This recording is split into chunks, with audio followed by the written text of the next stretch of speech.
This is News 8 Now, this morning. The life of the mother, to me, is also the health of the mother. The use of the word life in the statute in the context of typical statutory interpretation would mean life or death, not complications that are short of that. The way some of these drugs are packaged and labeled, is it drawing in kids? Have those talks with your kids. Have your talks. Addiction, doesn't seem to discriminate. All of our students in our cohort are able-bodied, and we'll be working with people that have disabilities. And the best thing that we can do as an able-bodied person is advocate, because a lot of times people with disabilities' voices aren't heard like ours are.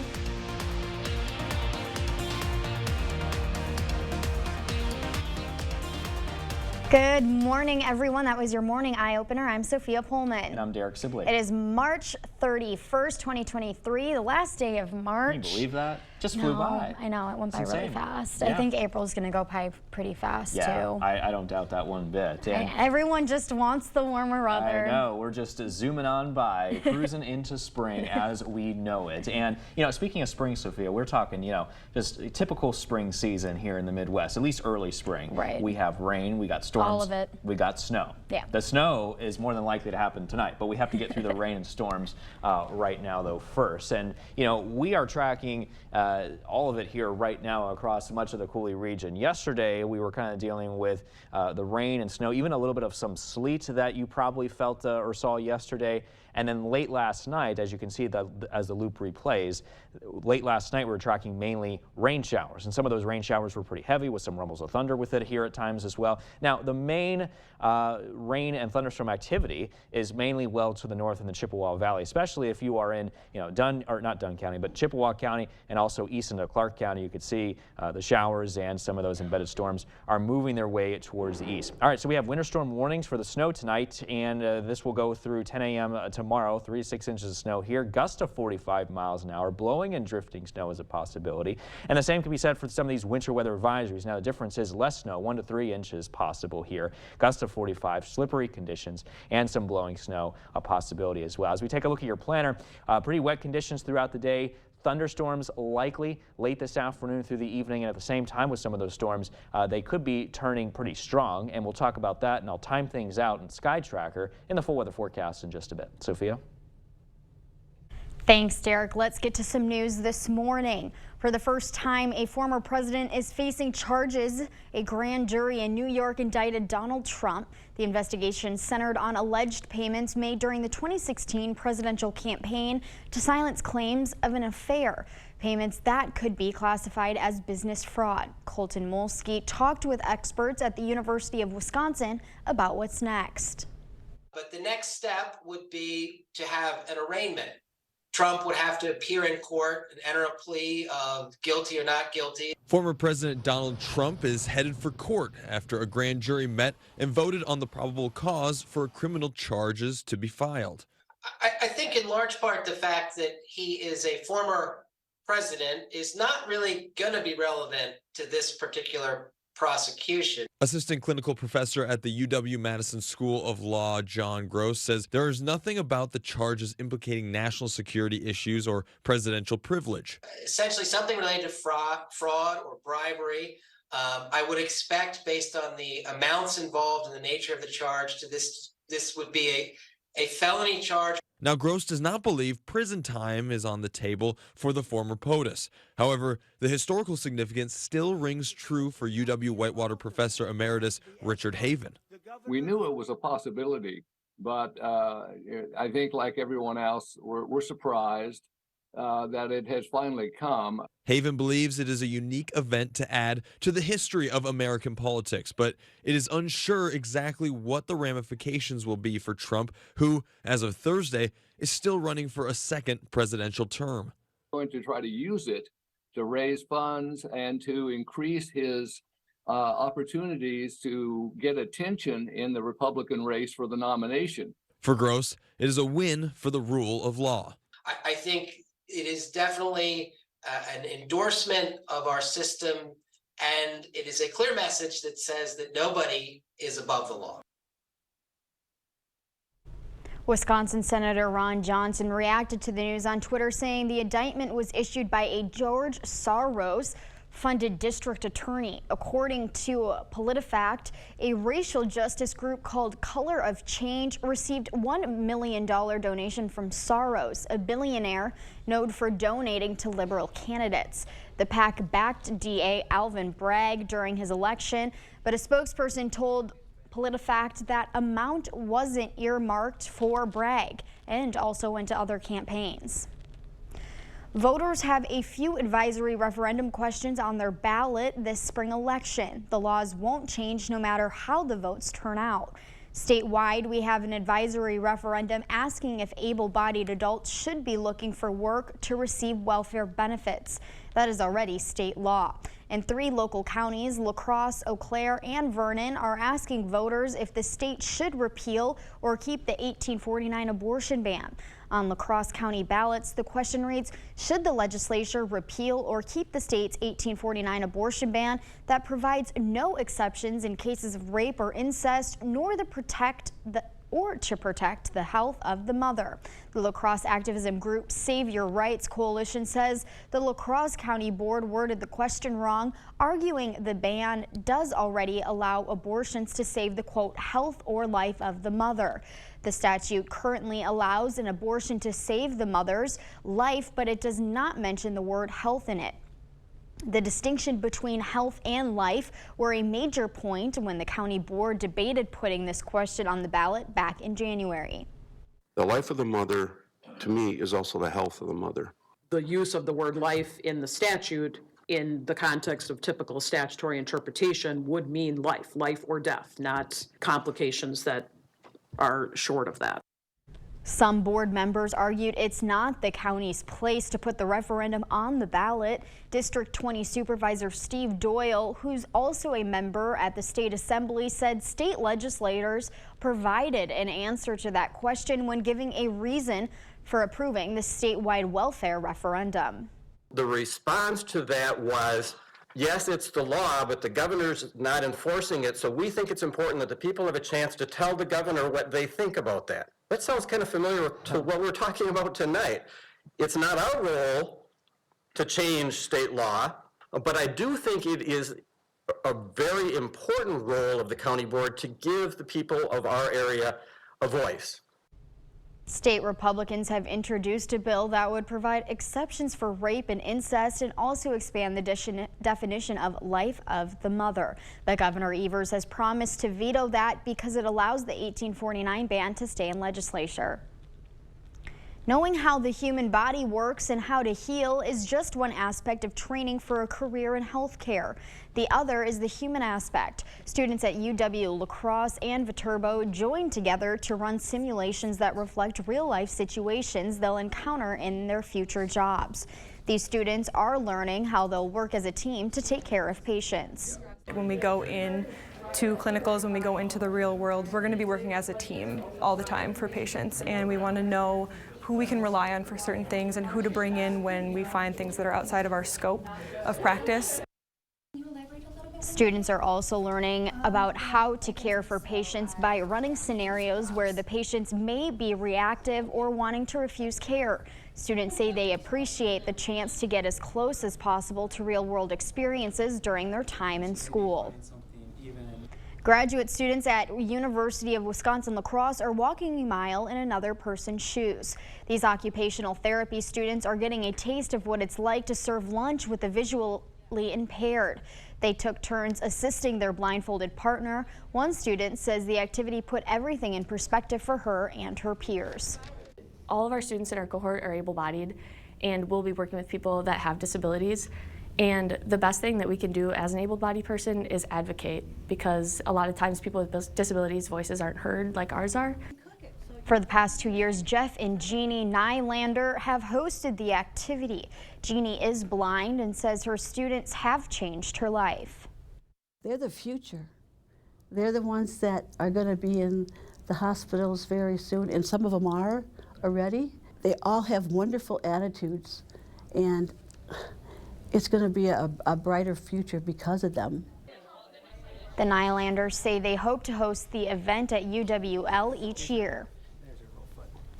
As the weather warms up, it's prime time to see area wildlife come back. The Upper Mississippi River National Wildlife and Fish Refuge in Onalaska has new hours for its visitors. The center is now open on Saturdays. For families, the center has backpacks to loan out with field guides about plants and animals, as well as child-sized binoculars and bug jars. For diving ducks, puddle ducks like mallards, we offer critical nesting habitat for them, and also a place to kind of rest and rejuvenate for birds that make really long journeys between their summer and winter nesting grounds. The visitor center will be open Tuesday through Saturday from 9 to 3. The refuge itself is open for everyone from dawn to dusk. Still ahead on your morning news, UW System students may have to pay more next fall. We have the details on how much and how not everyone agrees with that decision. And a call to action by homeowners after a Sauk County woman pays for a home warranty policy that doesn't work. That and more coming up this morning. For now, we're sending you to break with something to put your good in your morning. Get ready to look up at the sky. A planetary parade is coming. The alignment of Mercury, Venus, Mars, Jupiter, and Uranus will become visible today and continue that way over the next couple of weeks. Onlookers should be able to catch the best glimpse of the 5-planet alignment on Tuesday evening just after sunset. It will be visible just underneath the crescent moon. Alignments like these only appear every few years. Don't go anywhere. Your consumer news at News 8 Now this morning after the break.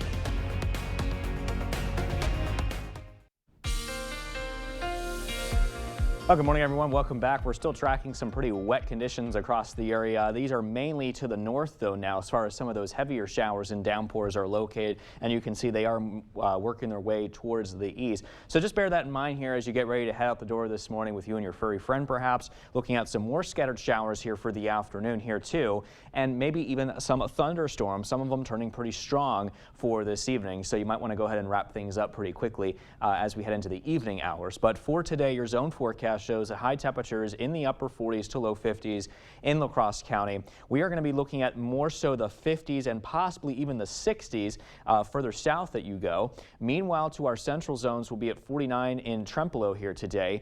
43 in Eau Claire with some of those rain showers also a possibility. Bus stop forecast this morning. Watch out for some light lingering showers, perhaps 44 degrees. Otherwise, cloudy skies here. For this afternoon, you may be running into some thunderstorms. 50 degrees will be the temperature during the afternoon. And some of those storms may even be pretty strong here as well, which, by the way, coming up in the full weather forecast, I'll time things out for you here coming up in just a bit.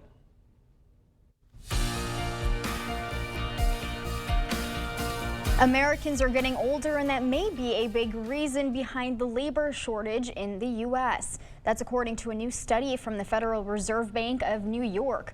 According to the study, the share of retired workers in the U.S. has gone up, and individuals aged 60 and older account for more than 90% of all retirees in the U.S.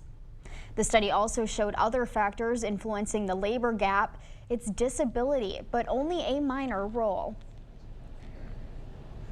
University of Wisconsin students will be paying more to attend class next year. The Board of Trustees voted to increase tuition, fees, and room and board starting next fall. The average cost for most in-state undergraduate on-campus students will rise around $700 a year.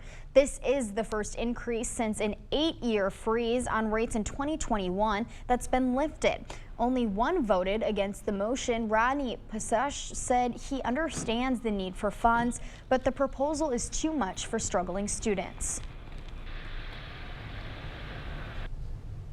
It's a situation that frustrated even our call for action volunteers. A woman in Sauk County paying for a home warranty says the policy was useless. Jenny Blue is one of the several reports they've gotten from people who say they're getting the runaround from Chinch Warranty. Tali Mohalideen was on this call for the Action Report. They send you so many. A stack of papers. Yeah, those are my bills. And a few old voicemails from customer service. Saved messages. Without a resolution. And at this time, a search for an in-network service provider is taking longer than anticipated. That's all Jenny Blau of Sauk County says she has to show after more than 2 years of monthly payments to Cinch Home Services. They have not reimbursed me a penny. The company is a home warranty provider based in Florida that took over for Sears. For Blau, that meant switching from an individual appliance policy at $500 annually after almost 20 years to a monthly payment totaling over $800 a year for a whole home policy. The guy said, even if you need a light bulb change, they'll send someone out to do that. But what Blau came to realize is that it wouldn't be so simple. To file a claim, each time you get a $100 charge. Last year, she filed 3, but after paying up, she was told she would need to find her own service provider to make the appliance repairs, with the promise of a reimbursement. I feel kind of like I got taken in a way, because what they promised they didn't do. They put it all on me, and you call them, you set up the appointments. You get the paperwork. You send us the pictures, you know. Blau isn't the only Cinch customer having trouble getting her warranties from the company honored. Several reports across the country detail warranty runarounds, and in Wisconsin, state regulators have had 9 complaints in the past couple years. It's not about the numbers because it's about the issue. One complaint can trigger us to a systemic problem that a business is having. The state recommends reaching out to Consumer Protection. As for Blau, I canceled it. After several phone calls and emails, spending over $300 in repairs, another $300 in unresolved claims, and over $1,600 for the service, she's done trying. Are you going to eat the cost? Yeah, I will have to. Jenny was contacted last Thursday morning saying they would reimburse her. That's it for your morning consumer news. Let's check in. Let's check in with Derek in today's forecast. All right, thank you so much for that, Sophia. Sure, it's pretty wet out there right now across the Cooley region, as you can see behind me from City Cam 8, showing some pretty wet conditions, 38 degrees. It's currently raining in La Crosse. Visibility down to 2 miles, so just make sure that you're taking it a little bit easy here this morning on your morning commute. And the same can really be said to the north in Eau Claire as well. Not much better than that. Visibility at about 3 miles there. Gusty conditions, 31-mile-per-hour wind gusts just recently reported in Eau Claire. East winds 25 miles an hour here. Over the last 18 hours, so we've been tracking, rain and snow moving through yesterday, and then it changed over more so towards rain overnight. Some of those downpours were pretty heavy here overnight. Here are some of the leftover effects from last night, and you can see mainly towards the north, right around Greenwood is where we're seeing some of the most of it right now. And all of this activity towards the north is moving its way towards the east. Even a little bit of some mixing here occurring in some spots just outside of the News 8 Now viewing area. We're watching this trough of low pressure that is responsible for bringing us all this messy weather here today and through early Saturday. And by the way, this is still going to be producing the possibility of some severe weather around here. In fact, a lot of folks are going to be dealing with this system, giving the form of some damaging winds, isolated tornadoes, and even some large hail. A level 3 enhanced risk is still in place for our southern communities. The further north you go, the lesser chance of seeing some severe weather, but there's still a risk here if you're outlined in some of those colors, so we'll have to be paying attention anyway. Low pressure here to the west is going to continue to work in our general direction, prompting rain and thunderstorms here throughout the day. And as we head into tonight, that's when we start to see the changeover from rain to snow here, and then pretty much all snow overnight tonight through early tomorrow morning. Now, so this is why the National Weather Service has issued these winter weather alerts, even blizzard warnings in effect for portions of the Dakotas into western Minnesota. Now, meanwhile, here we are under a winter weather advisory and also a winter storm warning. The winter storm warning here in these darker shades tonight through early Saturday, about 10 o'clock, heavy snow, wind gusts to 45 miles an hour possible. That could cause some blowing and drifting snow effects here as well. So as we time things out locally, 8 o'clock, still looking at some showers moving through. 12 o'clock, we get a bit of a break before 6 o'clock arrives, and then we are looking at widespread thunderstorms again. Some of those storms turning strong. 11 o'clock, the change over here happens to snow, and then overnight tonight around 4 a.m. heading into early tomorrow morning, that's when we are looking at pretty much all snow, widespread snow that is too. And by 8 o'clock tomorrow morning, everything comes to a close, maybe a slight chance of a flurry, cloudy skies though. And then as we head towards tomorrow afternoon, that's when we can expect some clearing weather conditions and also some slightly cooler temperatures in the wake of that system. We are still thinking that majority of the snow is going to be mainly towards the north. We could see as much as 4 to 8 inches. That's a possibility in Eau Claire. But further south you go, the lesser totals that you are likely to see. Here's a check on your 8-day forecast, and you can see that we will be looking at some pretty windy conditions tomorrow here as well behind that system. Partly cloudy skies for the afternoon, turning mostly sunny later in the day. Sunday, mostly cloudy and still a little bit breezy, mainly cloudy for your Monday, and then chance of thunderstorms again for Tuesday of next week. That's from our next system that will be moving in, keeping a close eye on that as well. And then the rest of next week, partly to mostly cloudy, highs mainly in the 50s, lows mainly into the 30s here for the most part. Some days looking a little cooler though. Stay tuned though, we're back with much more news and weather still to come on News 8 Now this morning. We're taking a quick break with a look at what happened on this day in history for March 31st. We'll be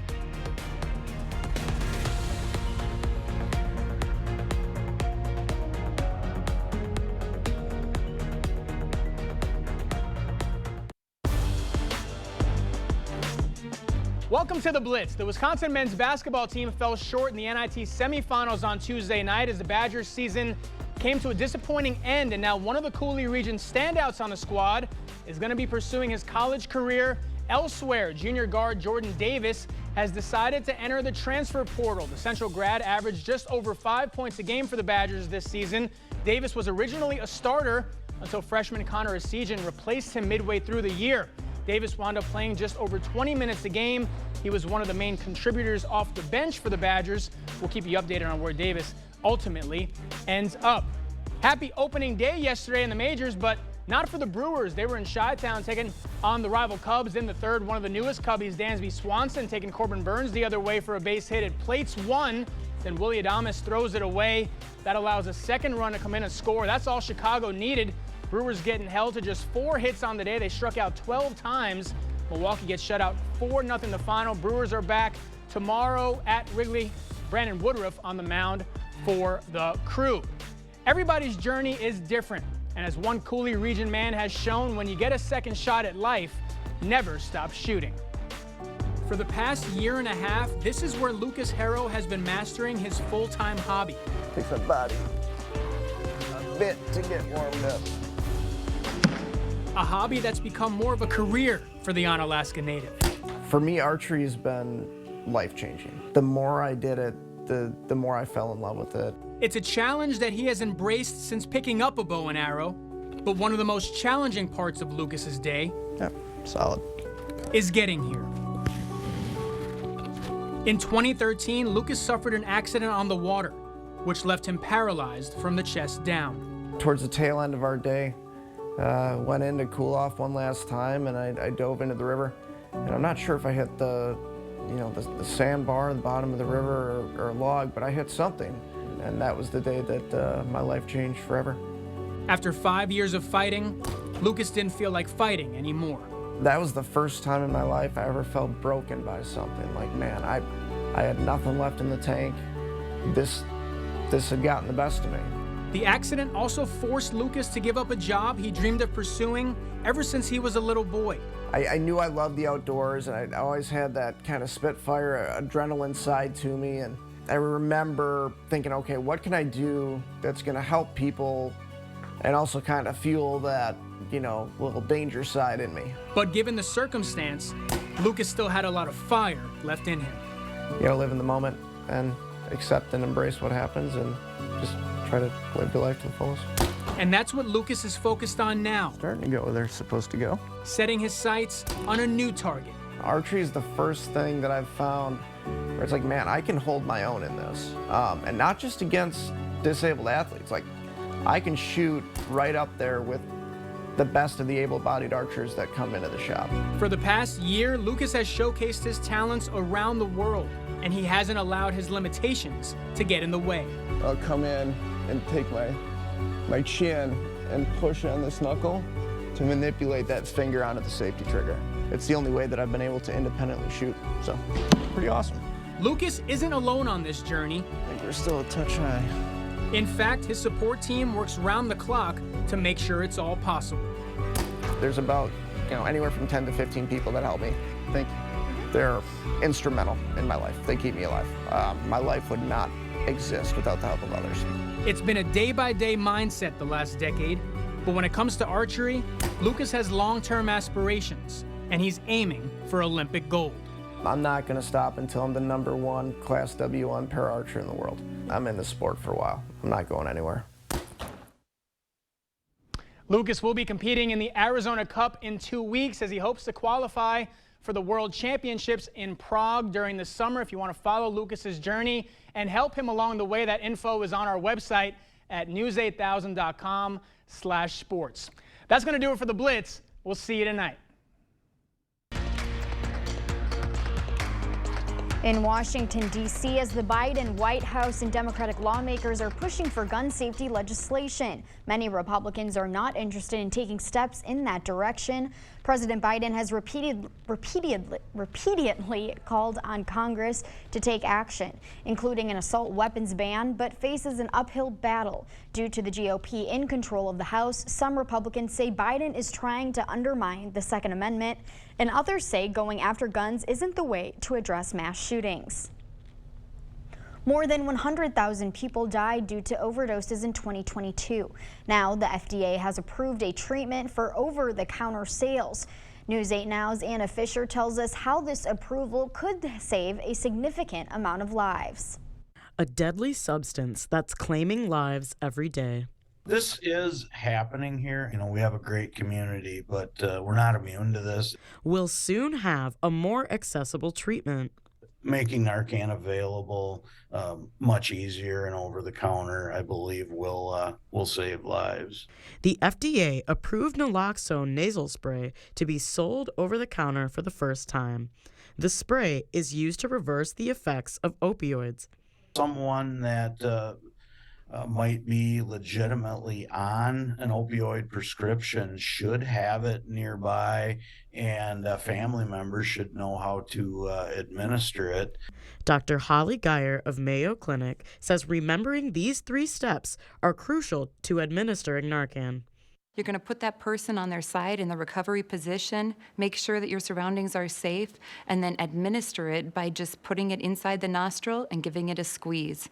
The over-the-counter treatment contains the same active ingredients as the Narcan used by first responders. Naloxone goes through the bloodstream straight to that part of the brain, knocks off the opioid from that receptor, binds to it, and prevents the opioid from having an effect. Experts say even if you have Narcan, you should still call 911. Get that help coming right away, because even if in severe cases, it could take several doses of Narcan. And when the paramedics arrive, they can administer it via an IV. The Vernon County Sheriff reminds people to be cautious. The way some of these drugs are packaged and labeled, is it drawing in kids? Have those talks with your kids. Have your talks. Addiction, doesn't seem to discriminate. The FDA says over-the-counter availability may take months, as a change in labeling will be required. For more information about Narcan and drug safety, visit news8000.com. It is peak hatching season for bald eagles. People all across the world are watching it. The Minnesota DNR Eagle Cam just captured the first baby eagle of the year over the weekend, but their chances of survival is 50% from hatching to flying from the nest in July. The DNR says we can help keep bald eagle populations soaring by avoiding rodent poison and lead ammunition. We've had bald eagles run into the sides of buildings, and it's usually because they have neurological damage from some sort of a toxin. The mama eagle hatched 2 babies in non-game wildlife program. DNR says for the little ones, everything so far is looking up. In rural Adams County, the school district means everything to that community. Now the fate of their schools is on the table. A referendum on next Tuesday's ballot would decide the difference between millions of dollars of funding to keep the district operating. Catherine Merck shares more at what's at stake. A referendum on the ballot in this Tuesday's election could determine the fate of this rural school district. The consequences of this revenue not passing would be devastating. The Adams Friendship School District has a $12 million operational referendum on the ballot April 4th. It needs this money just to stay open after years of stagnant school funding coming from the state. I mean, we're proud of the great things that we have going on here, and we'd like to continue to sustain them and improve upon them. The funding formula has been in existence for 30 years. And if you were a low-spending school district 30 years ago, you're still a low-revenued school district today.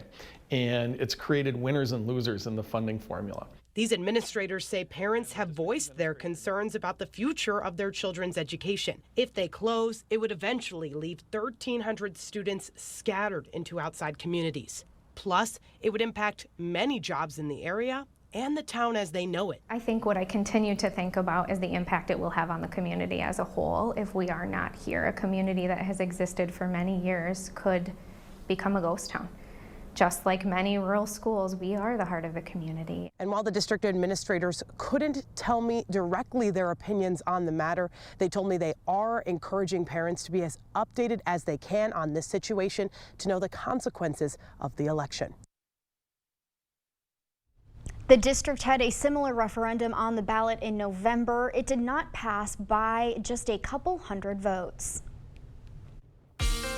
Well, we continue to track the rain here across much of the area, but this is again mainly focused well to the north, and a lot of these showers continue to move off towards the east this morning, but there is more coming. In fact, I am expecting some thunderstorms to become likely by the afternoon. Some of those storms turning even strong to even severe at times, with a high today of about 50. For tonight, the rain is likely. Some snow here is also possible. Temperatures dropping to about 30 degrees. Let's talk about your zone forecast today.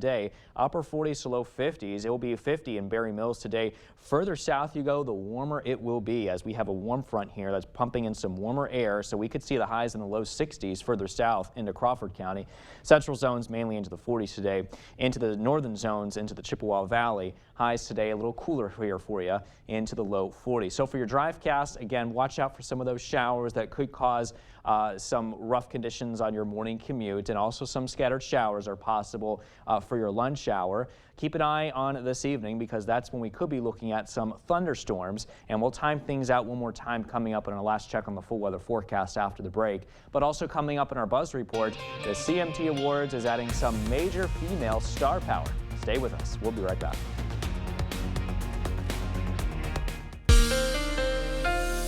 Well, it sure is a very wet start here this morning, as you can see behind me clearly from City Cam 8 in downtown La Crosse. Current conditions in La Crosse, by the way, 38 degrees, cloudy skies, a bit misty here, and that's lowering the visibilities a little bit here to about 3 miles. Light northwest winds at around 5 miles an hour. Meanwhile, those current conditions to north in Eau Claire also looking cloudy, and also a few light rain showers still here as well. Gusty conditions. We saw gusts up to 31 miles an hour sustained winds out of the easterly direction at 25 miles an hour. It does feel like it's 23 degrees, however, when you factor in the wind chill in Eau Claire, however. Now, here's a loop from the last 18 hours. Yesterday, we had rain and snow move through. Last night, however, we had more so of some rain. Some of those rain showers produced some heavy downpours here at times as well. We're getting a bit of a break right now on the local radar picture. You can see some light rain showers well to the north over Clark County, also into portions of Rusk and into portions of Chippewa County. And most of this heavier rain that's left over from last night is weakening as it continues to push towards the east. This is all in association with this very strong low pressure system that we continue to track here for you. And this is the same system that's not only producing showers and thunderstorms here today, it's also going to be producing snow on the backside. And right now you can actually see some of the snowfall being picked up on the radar across portions of the Dakotas. And again, everything is moving in our general direction, including the chance of seeing severe weather. In fact, a lot of folks here across this nation's midsection is going to be dealing with some severe weather potential here for today and tonight, including us here in the Coulee region. In fact, the highest risk that we have here is a level 3 enhanced risk. That's for our southern communities. The further north you are located, the lesser a risk of severe weather But just because you're not under the enhanced risk doesn't mean you're not going to see anything. It still means that there's still a chance that you could be looking at some severe weather. And if you do have severe weather today, it's damaging winds that will be a threat, large hail, maybe some isolated tornadoes between around 4 to 7 p.m. here this afternoon and early evening as this low pressure system continues to track in our general direction here today.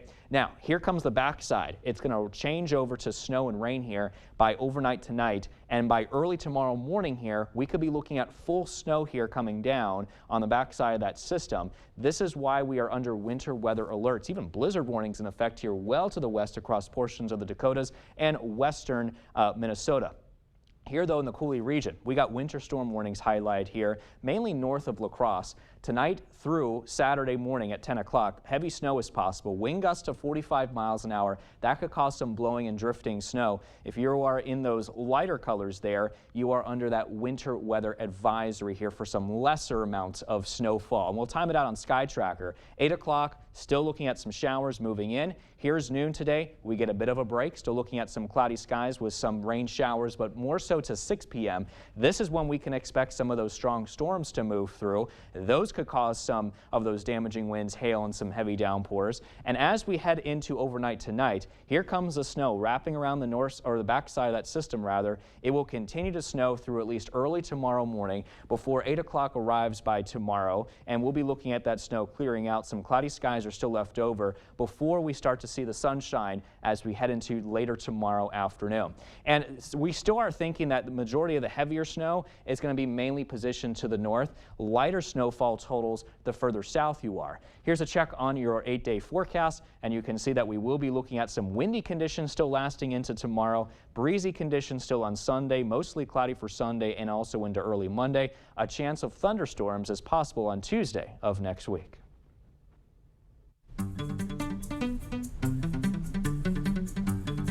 In our Morning Buzz report, one of the biggest names in country music are gearing up for the CMT Music Awards this weekend. Music icons Alanis Morissette, Gwen Stefani, and Shania Twain were just added to the star-packed lineup, with Twain set to receive the third ever CMT Equal Play Award. We're going to be doing 2 songs this year. We're doing Brown Eyes Baby, our current single. And we've got another song. I'm excited for the show. Like I said, I am excited that it's in Austin to change the scenery. Like I said millions of times already, I feel like this is a new award show. The fan-voted award show hosted by country superstars Kane Brown will air this Sunday on CBS. 2 of the biggest names in country music are teaming up for one of the industry's biggest nights of the year. The Academy of Country Music Awards announced Dolly Parton and Garth Brooks will host its 58th awards ceremony this year. This is not Parton's first time hosting the ceremony. It will be the first for Brooks. Both will take the stage at the 58th Academy of Country Music Awards on May 11th. The ceremony will be streamed live on Amazon Prime Video.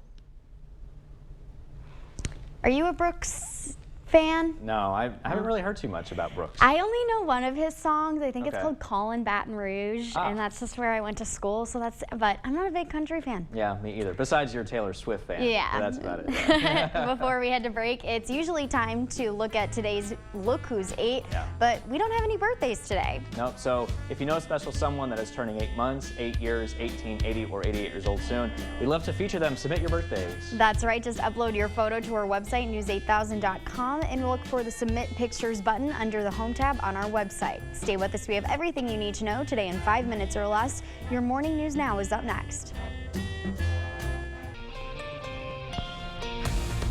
Former President Donald Trump is expected to surrender to New York authorities early next week after a grand jury voted to indict him. Trump will then have his fingerprints and mugshot taken before an arraignment. It's unclear exactly what the charges are, but the Manhattan District Attorney's case is related to hush money payments to Stormy Daniels just before the 2016 election. University of Wisconsin students will be paying more to attend class next year. The Board of Trustees voted to increase tuition, fees, and room and board starting next fall. The average cost for most in-state undergraduate on-campus students will raise around $700 a year. This is the first increase since an 8-year freeze on rates in 2021. Only one voted against the motion. Rodney Passage said he understands the need for funds, but the proposal is too much for struggling students. Graduate students at the University of Wisconsin-La Crosse are walking a mile in another person's shoes. These occupational therapy students are getting a taste of what it's like to serve lunch with a visually impaired. They took turns assisting their blindfolded partner. One student says the activity put everything into perspective. All of our students in our cohort are able-bodied, and we'll be working with people that have disabilities. And the best thing that we can do as an able-bodied person is advocate, because a lot of times people with disabilities' voices aren't heard like ours are. For the past 2 years, Jeff and Jeannie Nylander have hosted the activity. Jeannie is blind, and she says her students have changed her life. They're the future.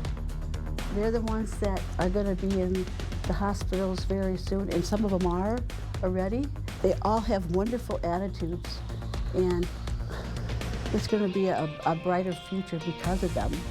The Nylanders say they hope to host the event at UWL each year. As the weather warms up, it's prime time to see area wildlife come back. The Upper Mississippi River National Wildlife and Fish Refuge in Onalaska has new hours for its visitor center. The center is now open on Saturdays.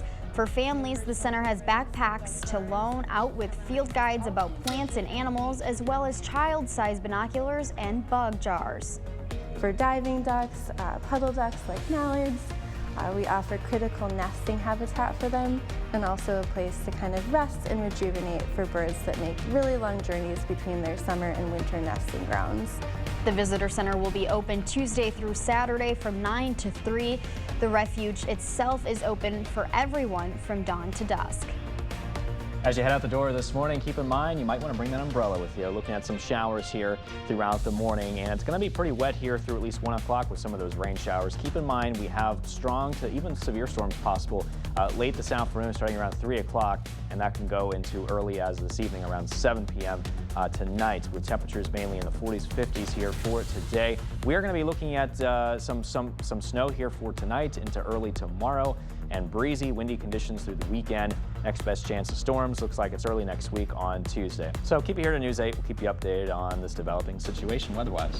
I just need some sun, but I'll enjoy the rain. We haven't had it in a while. Yeah. Maybe I'll cuddle up and read a book. There you Stay go. inside. Exactly. Won't work Stay out. weather aware too at the same time while you're at it. Thanks, Derek. Yeah. And thank you for watching News 8 this morning. You can catch us again at noon with all of the latest updates of the day. Have a great morning. Thank you for watching News 8.